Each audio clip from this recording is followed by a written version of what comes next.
Viral Justin Vicky Binaragawan meninggal dunia usai tertimpa barbel 210 kg. Sosok Justin Vicky Binaragawan Indonesia meninggal dunia tertimpa barbel 210 kg.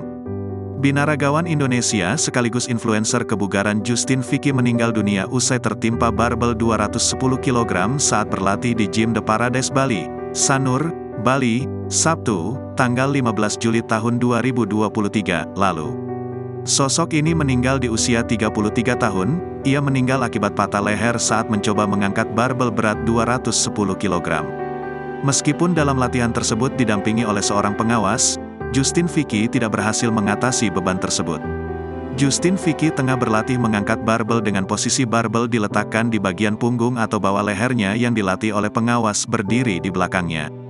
Namun, ketika mencoba berdiri setelah duduk, Justin tidak mampu menahan beratnya beban barbel tersebut, hingga menyebabkan dia terjatuh ke belakang dan besi barbel menekuk bagian belakang lehernya.